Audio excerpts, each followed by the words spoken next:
हरे कृष्णा।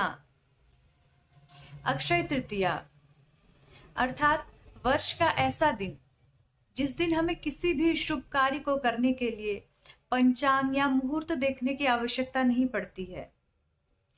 वैशाख मास के शुक्ल पक्ष की तृतीया तिथि को अक्षय तृतीया कहते हैं। इस दिन सूर्य और चंद्रमा अपने उच्च प्रभाव में होते हैं, इसलिए ये अपने आप में ही एक सिद्ध मुहूर्त माना जाता है।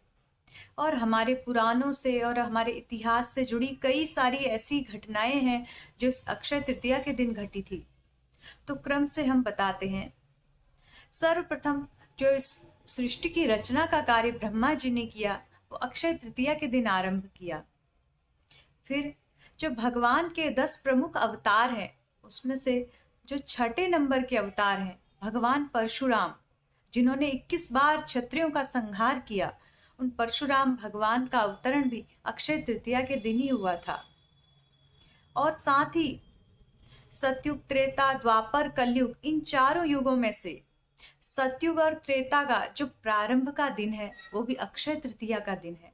गंगा मैया जो पहले आध्यात्मिक लोक में बहती थी, भगवान विष्णु का चरणोदक युगों युगों से जो बहता आ रहा है, वो गंगा मैया हम सब जीवों पर, पतितों पर कृपा करने के लिए भगीरथ जी से प्रसन्न होके इस धरती पर, पृथ्वी पर आई। वो दिन भी अक्षय तृतीया का ही था। और 4 धामों में से मुख्य बद्रीनाथ धाम, उसके कपाट आज अक्षय तृतीया के दिन ही खुलते हैं। और हमारे पुराणों में से जो ऐतिहासिक ग्रंथ है महाभारत, महाभारत की रचना आज के दिन ही गणेश जी ने लिखा था और वेद व्यास जी ने बताया था। तो ये रचना का दिन भी आज ही का था। और वृंदावन के श्री बांके बिहारी मंदिर जो सर्व प्रसिद्ध मंदिर माना जाता है, पूरे वर्ष भर बांके बिहारी जी के दर्शन तो हम लोग करते हैं, लेकिन वस्त्रों से ढका हुआ पूर्ण दर्शन होता है।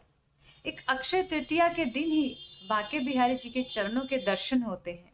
अतः इस दिन वृंदावन में इतनी भीड़ होती है, श्रद्धालुओं का हुजूम उमड़ता है बांके बिहारी जी के चरणों का एक दर्शन पाने के लिए।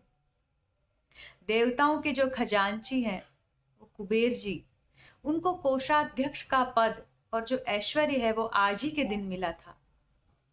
जगन्नाथपुरी धाम में जगन्नाथ, बलदेव, सुभद्रा मैया जब रथ यात्रा के समय तीनों भव्य रथों में जब नगर से होके निकलते हैं, तो उन रथों का निर्माण का कार्य भी अक्षय तृतीया के दिन ही होता है।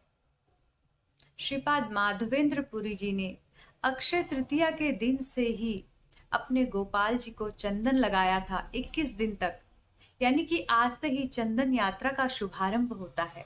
अतः जितने भी मंदिर हैं उन सब मंदिरों में ठाकुर जी को पूरे शरीर पर चंदन का लेप किया जाता है, क्योंकि ग्रीष्म ऋतु के कारण ठाकुर जी को बहुत ताप लगता है। चंदन के द्वारा उनको शीतलता प्रदान की जाती है। और आज ही के दिन माता द्रौपदी को भगवान सूर्य नारायण ने एक ऐसा पात्र दिया था जिसका नाम था अक्षय पात्र। उस पात्र के भीतर कभी अन्न खत्म नहीं होगा जब तक द्रौपदी माता भोजन ना कर लें। उस अक्षय पात्र की महिमा अपूर्व है, वो आज ही के दिन प्राप्त हुआ था। भगवान के बाल सखा सुदामा जी आज ही के दिन अपने द्वारिकाधीश मित्र से मिलने के लिए गए थे। अक्षय तृतीया के दिन ही भगवान का और सुदामा जी का मिलन हुआ था। सुदामा जी इतने गरीब निष्किंचन ब्राह्मण थे, उनके पास कुछ भी नहीं था। उन्होंने सोचा मैं अपने बचपन के मित्र से मिलने जा रहा हूं, तो मुझे कुछ भेंट के रूप में अवश्य ले जाना चाहिए। तो उन्होंने भिक्षा मांग के एक मुट्ठी भर चिवड़ा लिया। चिवड़े के अलावा उनके पास कुछ नहीं था। वो लेके वो द्वारिका के लिए चले गए। जब द्वारिका में भगवान से मिले तो भगवान को वो चिवड़ा उन्होंने दिया। भगवान उस प्रेम पूर्वक दिए चिवड़े से इतने प्रसन्न हुए, उसके बदले में सुदामा जी को तीनों लोगों का ऐश्वर्य दे दिया। तो वो दिन यही है कि इस दिन भगवान को यदि कुछ भी दिया जाए, तभी अक्षय तृतीया के दिन दान का बड़ा महत्व है।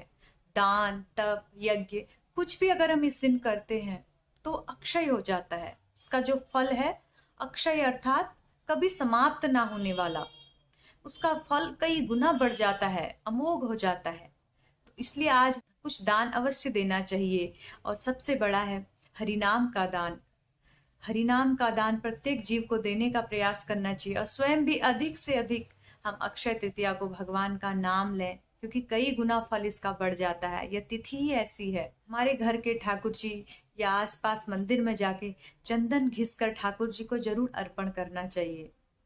जब हम ठाकुर जी को चंदन अर्पण करते हैं तो उनका ताप नष्ट होता है। साथ ही साथ हम जो इस भव सागर में तीनों तापों से जल रहे हैं, वो ताप भी हमारा नष्ट होता है और हम ठाकुर जी की कृपा प्राप्त करते हैं और उनकी भक्ति को पाते हैं। तो अक्षय तृतीया एक ऐसा दिन है जिस दिन हम कम समय में बहुत लाभ पा सकते हैं। अक्षय तृतीया का पूर्ण लाभ उठाने के लिए सुदामा जी की तरह थोड़ी सी सेवा भी करेंगे तो हमें अतुलनीय रूप में उसका फल मिलेगा। तो हमें कोशिश करनी चाहिए आज का दिन हमारा मंगलमय हो, अधिक से अधिक हम भगवान के निकट जा सके। हरे कृष्ण।